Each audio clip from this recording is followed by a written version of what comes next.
नमस्कार, आपका स्वागत है मेरी क्लास में। मैं हूँ गीतिका और हम करें हिंदी साहित्य का इतिहास। हमारा टॉपिक चल रहा है भक्ति काल। आज हम भक्ति काल की परिस्थितियों के बारे में करने जा रहे हैं। देखिए, सबसे पहले भक्ति काल की परिस्थितियों में हम करेंगे राजनीतिक परिस्थितियाँ। राजनीतिक परिस्थितियाँ।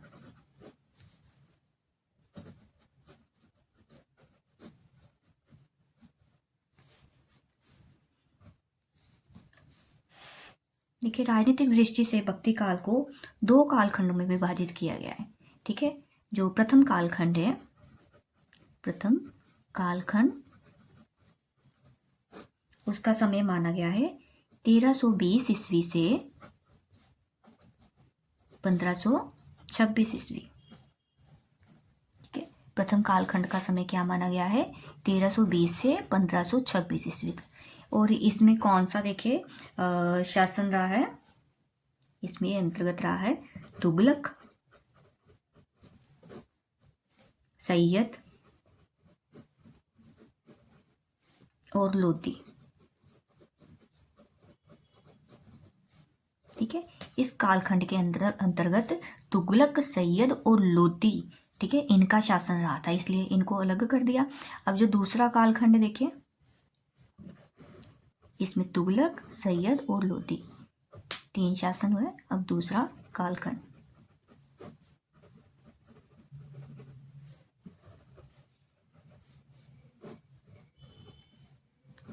दूसरे कालखंड का समय देखिए। अब 1526 ईस्वी से 1700 ईस्वी। ठीक है, इसका समय क्या माना विद्वानों ने? 1526 ईस्वी से 1700 ईस्वी तक। इसमें जो थे मुगलों का कालखंड अलग कर दिया इन्होंने। ये तुगलक, सैयद और लोदी का अलग से दिखा दिया 1320 से 1526, और 1526 से 1700 में जो मुगल शासन हुआ था उसको अलग से कर दिया। देखिए, इस समय पर कौन कौन थे? इसमें मुगल वंश के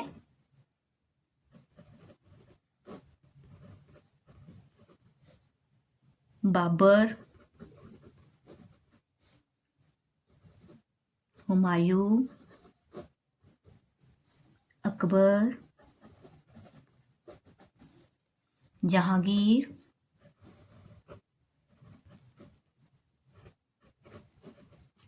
और शाहजहां का शासन रहा।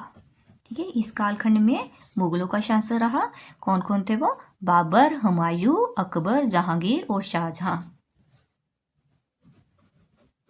ठीक है, इस तरह से इन्होंने आसान कर दिया कि ये तुगलक, सैयद और लोदी को अलग कालखंड में बिठा दिया 1320 से 1526, और 1526 से 1700 तक मुगल जो मुगल वंश का शासन रहा है उसके देखे नाम कौन थे मुगल वंश के शासन? बाबर, हुमायूं, अकबर, जहांगीर और शाहजहां। देखिए, इसमें सबसे पहली बात हमारी इंपॉर्टेंट क्या निकल के आ रही है? ये जो है मोहम्मद बिन तुगलक, मोहम्मद बिन तुगलक, ये शासनकाल से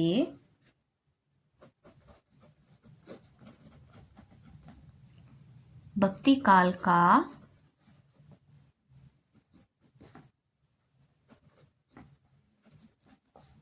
उदय हुआ।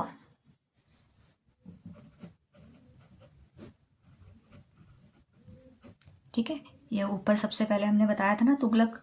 देखिए, तो इसमें जो मोहम्मद बिन तुगलक है उसका शासन था जब भक्ति काल का उदय हुआ। ठीक है, यह है बहुत ज़्यादा इंपॉर्टेंट पॉइंट रहेगा।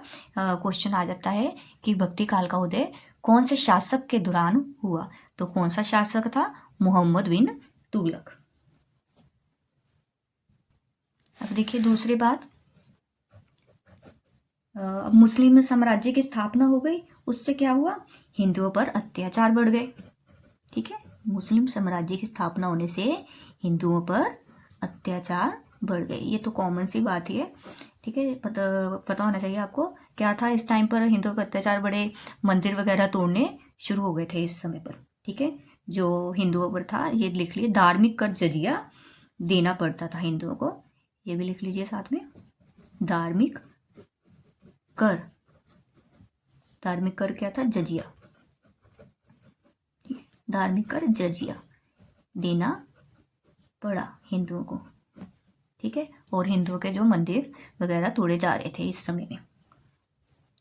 पर इसके साथ क्या है, कुछ शासन उदार भी थे। जो कुछ शासक थे, मुस्लिम शासक थे, वो उदार भी थे। जैसे कि आप जानते हैं अकबर, ठीक है, उसने क्या है, उदारता और सहिष्णुता की नीति अपनाई थी। अकबर ने उदारता और सहिष्णुता की नीति अपनाई थी। उसने क्या है, हिंदुओं की जो संस्कृत है, उनकी भाषा, साहित्य और संगीत को प्रोत्साहन दिया, ठीक है। सहिष्णु राजा जैसे कि अकबर ने हिंदुओं की संस्कृति,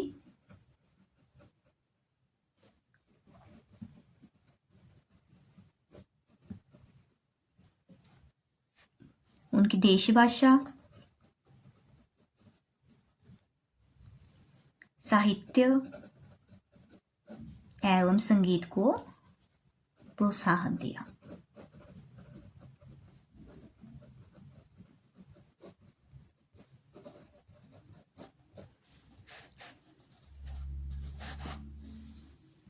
अब देखिए राजनीतिक परिस्थिति से हमें क्या पता चल रहा है कि ये जो थे मुसलमान थे वो स्थायी रूप से भारत में बस गए थे, पर जो हिंदू थे वो उनको भी हटा नहीं सके थे, नेस्तानाबूद नहीं कर सके हिंदुओं को भी, ठीक है। अब क्या है, दोनों क्या है, साथ साथ रहने के लिए विवश हो गए थे। जो हिंदू और मुस्लिम है साथ साथ रहने के लिए विवश हो गए थे। तो इसी कारण जो है कवियों ने क्या है, उन हिंदू मुस्लिम एकता को बढ़ाने का काम किया था कवियों ने, ठीक है। इसमें कबीर और जायसी, देखिए नाम लिख सकते हैं, कबीर और जायसी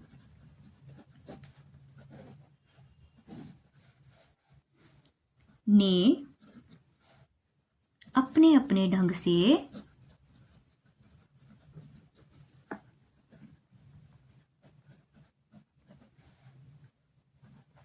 हिंदू मुस्लिम एकता की बात कही।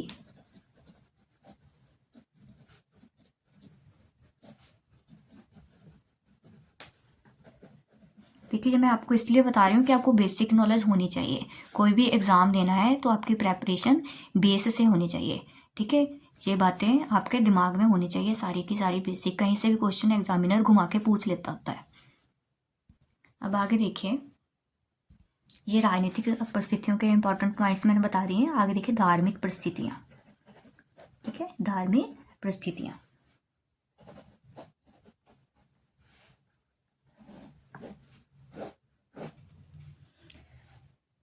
देखिए इस समय में सबसे पहले भक्ति आंदोलन की जो शुरुआत है, जहाँ वैष्णव भक्ति का उदय है, वो दक्षिण भारत से हुआ था, ठीक है।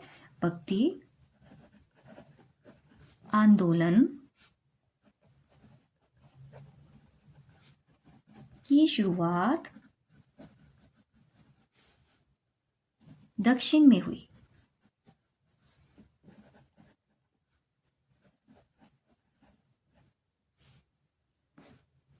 और उसके पुरस्कर्ता आलवर भगत थे, ठीक है। आलवर भगत थे उसके पुरस्कर्ता। भक्ति की शुरुआत कहाँ से मानी जाती है? दक्षिण से, ठीक है। ये इंपॉर्टेंट क्वेश्चंस बनते हैं। और उसके पुरस्कर्ता कौन थे? आलवर भक्तों को भक्ति आंदोलन के पुरस्कर्ता माना जाता है। बाद में वैष्णव आचार्य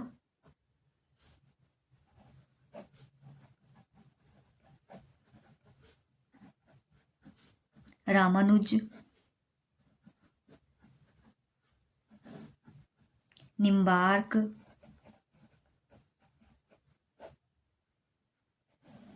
विष्णु स्वामी,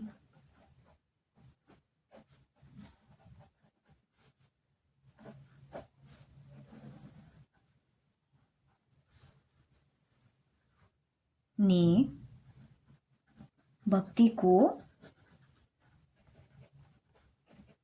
दार्शनिक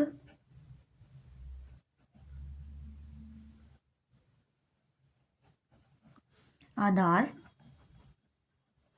प्रदान किया। ठीक है। बाद में वैष्णव आचार्यों के द्वारा, जिनमें मुख्य नाम आ रहे रामानुज, निम्बार्काचार्य, विष्णु स्वामी, इन्होंने क्या है, भक्ति को दार्शनिक रूप प्रदान किया। देखिए, जब इन्होंने दार्शनिक विवेचन, देखिए दार्शनिक विवेचन द्वारा पुष्टि पाकर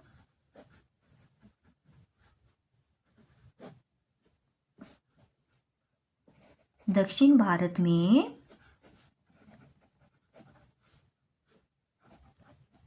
भक्ति की बहुत उन्नति हुई। ठीक है। जब इनको धार्मिक आधार दार्शनिक विवेचन मिल गया तो क्या है, दक्षिण भारत में भक्ति की बहुत उन्नति हुई।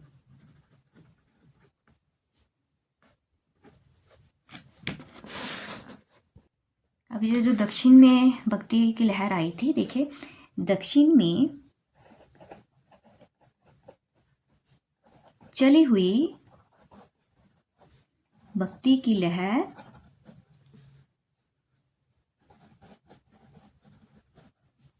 13वीं सदी में महाराष्ट्र पहुंची। ठीक है। 13वीं सदी में यह लहर कहाँ पहुंची, महाराष्ट्र पहुंची।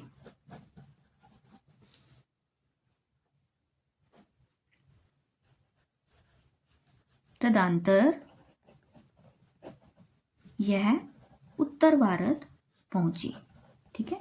तदंतर यह उत्तर भारत पहुंची। सबसे पहले भक्ति का आरंभ दक्षिण से हुआ, फिर दक्षिण से होती हुई यह लहर महाराष्ट्र में पहुंची। अब महाराष्ट्र से कहाँ आई, उत्तर भारत में। ठीक है। इसके बारे में कहा भी जाता है कि भक्ति द्राविड़ उपजे लाए रामानंद।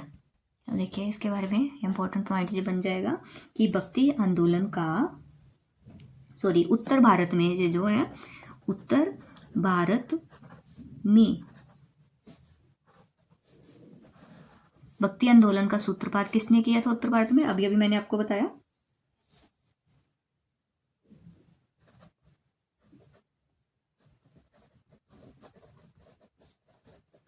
किसने किया सूत्रपात, रामानंद। ठीक है। किसने किया सूत्रपात, रामानंद। उत्तर भारत में भक्ति आंदोलन का सूत्रपात रामानंद जी के द्वारा किया गया। ठीक है।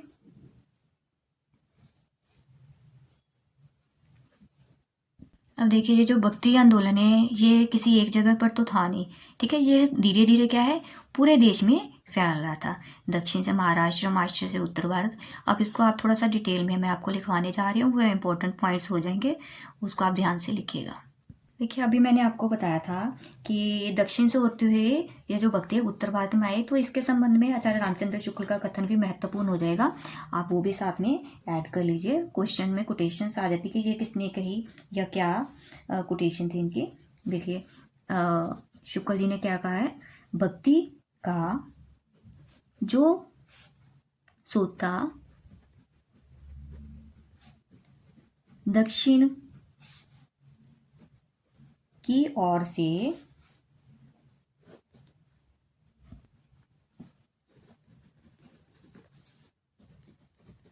उत्तर भारत की ओर पहले से ही आ रहा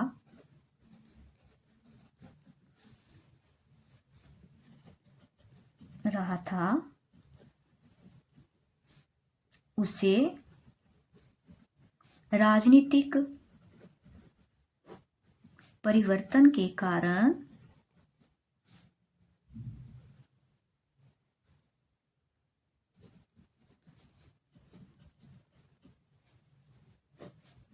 शून्य पड़ते हुए जनता के हृदय क्षेत्र में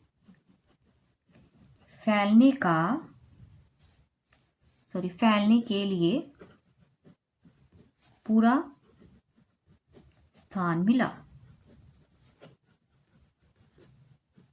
यह है आचार्य शुक्ल जी का कथन, आचार्य रामचंद्र शुक्ल।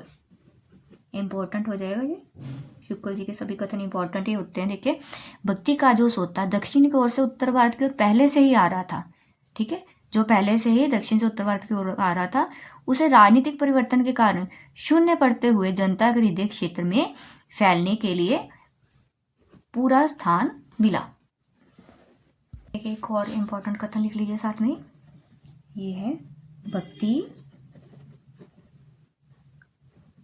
द्राविड़ उपजी लाए रामानंद,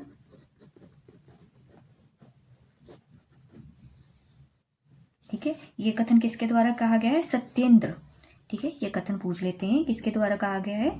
सत्येंद्र जी के द्वारा ये कथन कहा गया है। भक्ति द्राविड़ उपजी लाए रामानंद। देखिए, अब हमें पता चल चुका है कि ये जो भक्ति आंदोलन है सारे देश में फैल चुका था, तो हमें ये भी पता होना चाहिए कि कहाँ कहाँ कौन कौन भक्ति आंदोलन को बढ़ावा दे रहा था, जिस कारण से भक्ति आंदोलन फैला। देखिए, सबसे पहले हमें दक्षिण की ही बात करेंगे। दक्षिण में कौन था उस समय पर? दक्षिण में, ठीक है, दक्षिण में कौन थे? आलवार। दक्षिण में आलवार, नैनवार,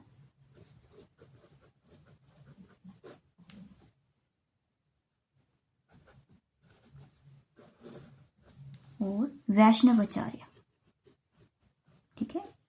दक्षिण में कौन कौन थे? आलवर, नैनवार और वैष्णव आचार्य।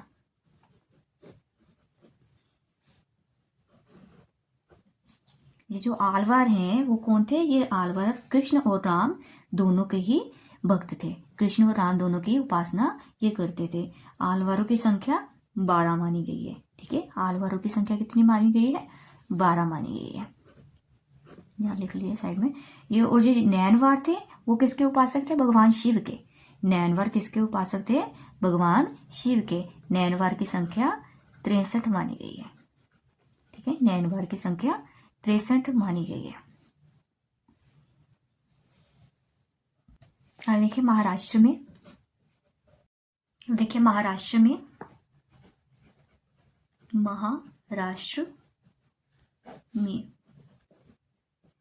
महाराष्ट्र में 2 संप्रदाय थे, वारकरी संप्रदाय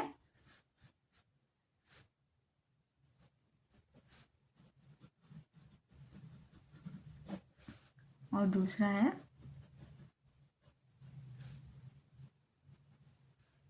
महानुभाव संप्रदाय, ठीक है। एक वारकरी संप्रदाय और महानुभाव संप्रदाय, ये महाराष्ट्र में दोनों संप्रदाय प्रसिद्ध रहे हैं। और ये जो वारकरी संप्रदाय है इसमें 4 संत प्रसिद्ध रहे हैं। वारकरी संप्रदाय में 4 संत प्रसिद्ध रहे हैं। प्रथम संत देखिए ज्ञानेश्वर, दूसरे हैं नामदेव, तीसरे हैं एकनाथ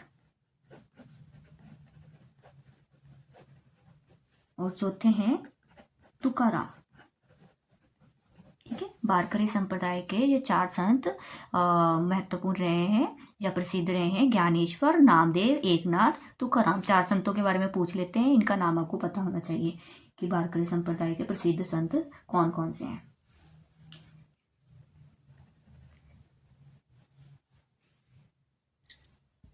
ये जो वारकरी संप्रदाय हैं, वारकरी संप्रदाय के मूल प्रवर्तक हैं, ठीक है। मूल प्रवर्तक किसे माना जाता है? पुंडलीक को, ठीक है। मूल प्रवर्तक किसे माना जाता है? पुंडलीक जी को, संत पुंडलीक,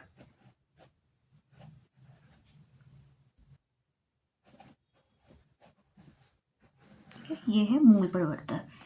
बट ऐतिहासिक दृष्टि से, ठीक है, ऐतिहासिक दृष्टि से जो है वारकरी संप्रदाय के प्रवर्तक माने जाते हैं संत ज्ञानेश्वर, ठीक है। ऐतिहासिक दृष्टि से जो है अगर तो प्रवर्तक आ जाए वारकरी संप्रदाय के प्रवर्तक तो ज्ञानेश्वर जी ज्ञानेश्वर पर टिक्कन है। अगर बाई चांस मूल प्रवर्तक आ जाए और संत पुंडलीक का नाम दिया हो तो संत पुंडलीक पर टिक्कन है, ठीक है। ऐतिहासिक दृष्टि से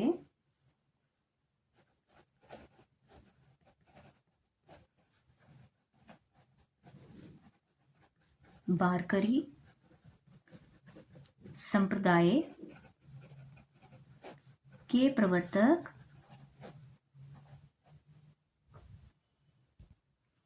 संत ज्ञानेश्वर जी को माना जाता है। मूल प्रवर्तक आ जाए तो संत पुंडलीक, और अगर आ जाए वैसे पूछ लें आपसे संप्रदाय वारकरी संप्रदाय के प्रवर्तक तो संत ज्ञानेश्वर, मोस्टली संत ज्ञानेश्वर ही आता है। अगर संत पुंडलीक का नाम आ जाए ध्यान तो इस कंडीशन में आपने ध्यान रखना है कि पुंडलीक जी को भी मूल प्रवर्तक के रूप में स्वीकार किया गया है। अब देखिए एक और इम्पोर्टेंट पॉइंट बनेगा महाराष्ट्र से हमारा, संत साधना का साहित्यिक स्वरूप पंढरपुर, ठीक है, पंढरपुर महाराष्ट्र, ठीक है, पंढरपुर कहाँ है, महाराष्ट्र से प्रारंभ हुआ। इंपॉर्टेंट क्वेश्चन रहेगा ये, कई बार संत साधना का साहित्यिक स्वरूप, संत साधना का वर्डिंग ध्यान रखना है, साहित्यिक स्वरूप मतलब उसको लिखना कहाँ से स्टार्ट हुआ। संत साधना का जो साहित्यिक स्वरूप है वो महाराष्ट्र से ही प्रारंभ हुआ था, कहाँ से, पंढरपुर से। देखिए जो महानुभाव संप्रदाय है इसके भी आप लिख लीजिए प्रवर्तक कौन रहे हैं। महानुभाव संप्रदाय के प्रवर्तक रहे हैं चक्रधर, ठीक है, महानुभाव संप्रदाय के प्रवर्तक कौन रहे हैं, चक्रधर। ज़्यादा इंपॉर्टेंट कुछ नहीं, बस आप इसका इतना सा ही ध्यान रखिए। वारकरी संप्रदाय काफ़ी इंपॉर्टेंट रहेगा, इसको आपने ध्यान से करना है। अब देखिए महाराष्ट्र के बाद ये जो भक्ति है उत्तर भारत में इसका प्रसार हुआ था। देखिए उत्तर भारत में इसे कौन लाया, या उत्तर भारत में इसका प्रसार करने का श्रेय किसे दिया जाता है। सबसे पहले तो आपको पता ही है रामानंद, ठीक है, इसमें इंपॉर्टेंट पॉइंट रहेगा उत्तर भारत में किसका नाम लिया जाता है, रामानंद। क्वेश्चन आ जाता है कि रामानंद का संबंध कहाँ से था, उत्तर भारत, ठीक है, ऐसे पूछ लेते हैं। नामदेव का संबंध कहाँ से है, महाराष्ट्र, ठीक है। तो आपको बातें ध्यान में होनी चाहिए, इसलिए आपको ये क्वेश्चन ध्यान में रखने हैं। उत्तर भारत में कौन है, रामानंद जी और वल्लभाचार्य, दो नाम ये उत्तर भारत में उल्लेखनीय रहेंगे, वल्लभ आचार्य, ठीक है। और बंगाल में देखिए, बंगाल में किसका नाम लिया जाता है, चैतन्य महाप्रभु, ठीक है, बंगाल में किसका नाम लिया जाता है, चैतन्य महाप्रभु। यहाँ रामानंद उत्तर भारत में, वल्लभाचार्य उत्तर भारत में, और बंगाल में कौन आ गए, चैतन्य महाप्रभु। देखिए अब बंगाल के बाद असम में, ठीक है, असम में कौन है, शंकर देव। असम में भक्ति आंदोलन को स्टार्ट करने का श्रेय या भक्ति आंदोलन को फैलाने का श्रेय किसके को दिया गया है, शंकर देव, ठीक है। अब ये जो शंकर देव है इनके धर्म को क्या कहा जाता है, महापुरुषीय धर्म, ठीक है, महापुरुषीय धर्म। संप्रदाय का क्या नाम है, एक शरण संप्रदाय, संप्रदाय का नाम है एक शरण संप्रदाय। महापुरुषीय धर्म है शंकरदेव का, ठीक है, और एक शरण संप्रदाय, एक शरण संप्रदाय, ठीक है। ये असम में कौन है, शंकरदेव जी, महापुरुषीय धर्म, एक शरण संप्रदाय। बंगाल में थे हमारे चैतन्य महाप्रभु जी, उत्तर भारत में रामानंद और वल्लभाचार्य, महाराष्ट्र में वारकरी संप्रदाय और महानुभाव संप्रदाय, दक्षिण में आलवार, नैनवार और वैष्णवाचार्य, ठीक है। ये आपको टिप्स पे होने चाहिए ये सारे। अब उड़ीसा में देखिए, उड़ीसा में किसका योगदान रहा है, उड़ीसा में पंचसखा, ठीक है। उड़ीसा में कौन प्रसिद्ध रहे हैं? पंचसखा। अब पंचसखा में देखिए, नाम लिखिए, इनके नाम ध्यान में रखने हैं आप लोगों ने।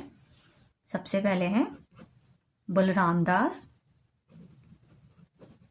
बलराम दास, पंचसखा में नाम पूछ लेते हैं और ऑप्शन में दे देते हैं, कोई गलत नाम साथ में डाल देंगे तो आपको पहचान होनी चाहिए। अनंत दास, बलराम दास, अनंत दास, यशवंत दास,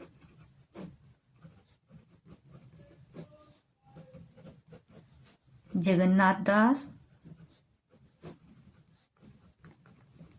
और पांचवें आ गए हमारे अच्युतानंद।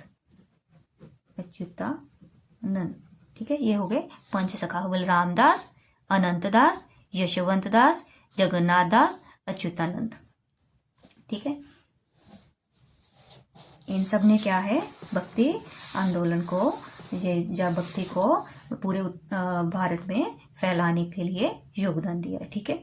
इनके योगदान से ही भारत में क्या है, मध्यकाल जो है हमारा भक्ति काल है, उसको पहचाना जाता है इन सब से ही।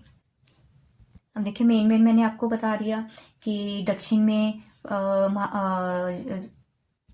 आलवार और नयनवार और वैष्णवाचार्य थे, महाराष्ट्र में वारकरी और महानुभाव संप्रदाय, और उत्तर भारत में रामानंद और वल्लभाचार्य, बंगाल में चैतन्य महाप्रभु, असम में शंकरदेव, उड़ीसा में पंचसखा थे, ठीक है। तो इन सब के अलावा क्या है, आदिकाल का जो नाथ और सिद्ध परंपरा थी ना, उसका भी प्रभाव कई क्षेत्रों पर था, ठीक है।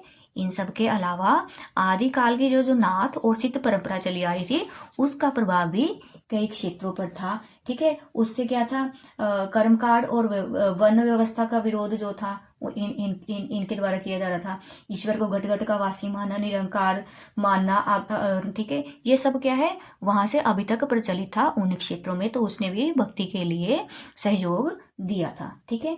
तो ये जो इन्होंने आदिकाल का जो नाथ और सिद्ध परंपराएं थी, इन्हें क्या है, संत काव्य की पृष्ठभूमि के रूप में हम इसे देख सकते हैं, ठीक है। आप लिखना चाहे तो लिख लीजिए, ये जो आदिकाल का नाथ सिद्ध परंपरा का प्रभाव भी कुछ क्षेत्रों में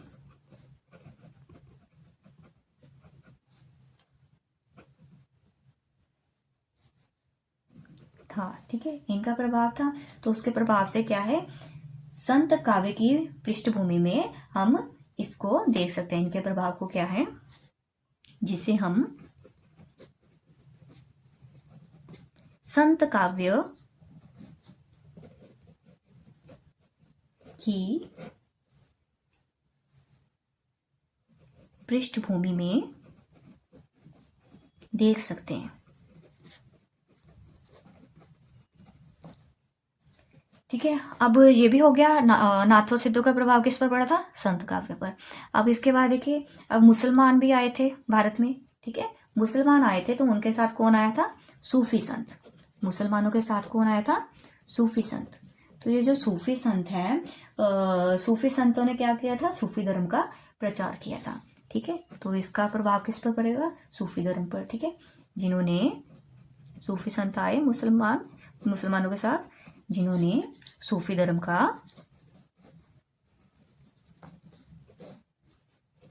प्रचार प्रसार किया, ठीक है। क्लियर है, ये हमारा हो गया धार्मिक परिस्थितियां हो गई, जिसने योगदान दिया था हमारे भक्ति काल में।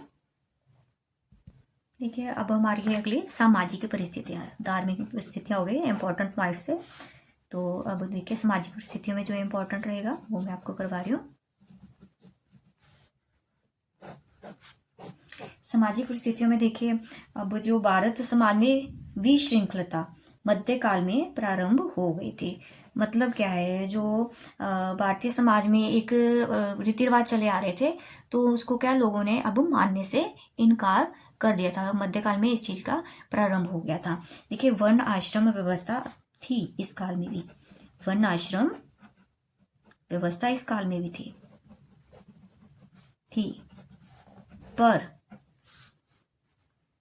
पर क्या है, उच्च वर्ग के प्रति आदर भाव समाप्त हो चुका था। ठीक है, उच्च वर्ग के प्रति आदर भाव समाप्त हो चुका था। वर्णाश्रम व्यवस्था तो थी बट आदर भाव नहीं था अब उनके लिए।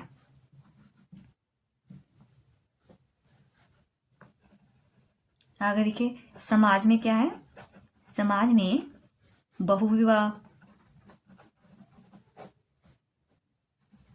सती प्रथा,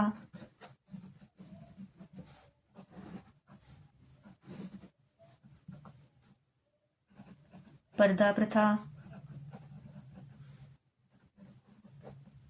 एवं बाल विवाह का प्रचलन हो गया था।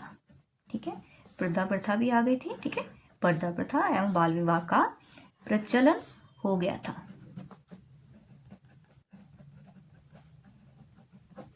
ठीक है, अब मुस्लिम धर्म आ गया था देश में, तो देखिए उससे क्या हुआ, बहुविवाह की प्रथा स्टार्ट हो गई। सती प्रथा पहले से ही चली आ रही थी हमारे, पर्दा प्रथा भी हो गई और बाल विवाह भी शुरू हो गया। लोगों ने डर के मारे अपने जो बाल विवाह स्टार्ट कर दिया था। ठीक है, अब देखिए इसमें क्या है, क्वेश्चन ऐसे भी पूछ लेते होते हैं कि कौन सी प्रथा कौन से समय में थी। जैसे मैंने पीछे आपको जजिया कर बताया, तो वो पूछ सकते हैं कि जजिया कर कौन से काल में था, आदि काल में था, भक्ति काल में था, रीति काल में था, कौन से काल में था। ठीक है, तो आपको पता होना चाहिए कि भक्ति काल में ये जो है जजिया कर स्टार्ट हुआ था। ठीक है,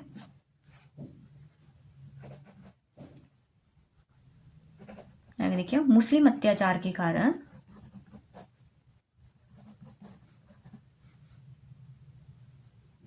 ये बाल विवाह में मैंने आपको बता ही दिया है। मुस्लिम अत्याचार के कारण जो पिता थे, पिता क्या है, छोटी उम्र में ही बालिकाओं का विवाह कर देते थे। मुस्लिम अत्याचार के कारण पिता, हिंदू पिता छोटी उम्र में ही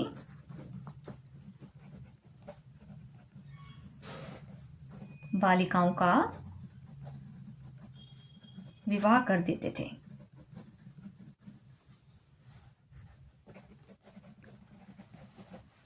ठीक है, अब क्या है, शासक वर्ग के द्वारा क्या धर्म परिवर्तन भी किए जा रहे थे। जो मुस्लिम थे वो हिंदुओं का बलात् धर्म परिवर्तन कर रहे थे, मतलब बल से हिंदुओं का धर्म परिवर्तन कराया जा रहा था। बल से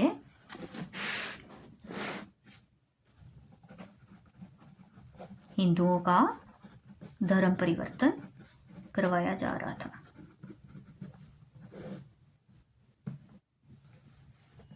इस समय में क्या है, लोग अकाल भी पड़ रहे थे, लोग अकाल पीड़ित थे,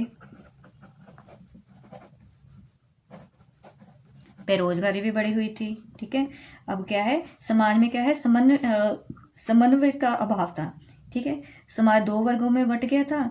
एक वर्ग तो था जो सुखी था, दूसरा वर्ग क्या था, जिसका शोषण हो रहा था। ठीक है, शोषक और शोषित दो वर्गों में समाज बट गया। तो ये हमारा सामाजिक परिस्थितियां हो गई। देखिए, साहित्यिक परिस्थितियां भी लिख लीजिए आप। साहित्यिक परिस्थितियां ये सिलेबस में जब होती है तो उसको इग्नोर नहीं करना चाहिए, चीज़ों को बेसिक आपको पता होना चाहिए। ठीक है, इसलिए देखिए, इस काल में जो है संस्कृत, फारसी, ठीक है, संस्कृत, फारसी और हिंदी, तीन भाषाओं का ही बोलबाला था। ठीक है, संस्कृत, फारसी और हिंदी, इन तीन भाषाओं का बोलबाला था। जो उच्च वर्ग के शिक्षित हिंदू थे, ठीक है, उच्च वर्ग के शिक्षित हिंदू, पता चल गया होगा आपको कौन सी भाषा यूज करेंगे वो। ठीक है, संस्कृत। ठीक है, उच्च वर्ग के शिक्षित हिंदू संस्कृत में अपने भावों की अभिव्यक्ति करने के लिए ग्रंथ रचते थे। ठीक है, ये संस्कृत हो गई। आगे फारसी का भी आपको पता क्या है। अब मुस्लिम राज्य था तो राज्यकारी की भाषा कौन सी हो गई थी, फारसी। ठीक है, मध्यकाल में राज्यकारी की भाषा पूछ सकते हैं, इन क्वेश्चंस को लाइटली मत लीजिएगा। फारसी, मध्यकाल में राज्यकारी की भाषा कौन सी हो गई, फारसी हो गई। अब देखिए अब फारसी में क्या है, संस्कृत के जो जो ग्रंथ लिखे हुए थे, ठीक है, उनका अनुवाद इन्होंने फारसी में करवाया था राजाओं ने। आप ये पॉइंट लिख लीजिए। फारसी में संस्कृत के अनेक ग्रंथों का अनुवाद भी इसी समय हुआ। ठीक है, क्वेश्चन आ जाता है कौन से समय में फारसी में संस्कृत के ग्रंथों का अनुवाद हुआ? भक्ति काल में। ठीक है, फारसी में संस्कृत के ग्रंथों का अनुवाद हुआ। देखिए, जब तो हिंदू शासक जो थे वो तो हिंदी को प्रोत्साहन दे रहे थे, पर दूसरी तरफ जो मुस्लिम शासक थे वो हिंदी को उतना प्रोत्साहन नहीं दे रहे थे। ठीक है, तो हिंदी को इतना प्रोत्साहन नहीं मिल रहा था इस समय पर, बट फिर भी जो उपभाषाएं हैं इसकी, देखिए, अवधी, ब्रजभाषा,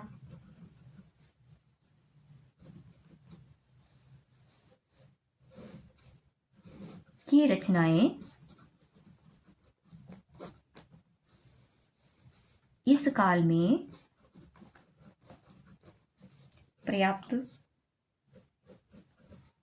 मात्रा में हुई। ठीक है, काफी मात्रा में किसकी रचना हुई थी? अवधी में आपको पता है कि राम काव्य सर अवधी में है, और ब्रजभाषा में कृष्ण काव्य है। ठीक है, अवधी और ब्रजभाषा की रचना इस काल में पर्याप्त मात्रा में हुई थी। और देखिए, पदशैली, कौन कौन सी शैली का इन लोगों ने प्रयोग किया? पदशैली, दोहा चौपाई,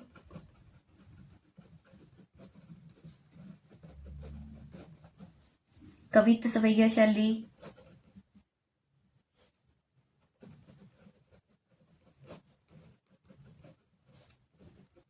ठीक है, दोहा चौपाई हो गया, पद शैली हो गया, कवित्त सवैया शैली हो गया।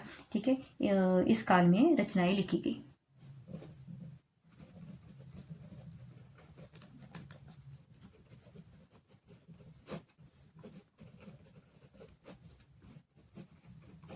ये हमारा परिस्थितियों होगी भक्ति काल की आज कंप्लीट। क्लास थोड़ी लंबी चली गई है हमारी, तो आगे हम धीरे धीरे अगले टॉपिक्स करेंगे। तो आज के लिए इतना ही। धन्यवाद।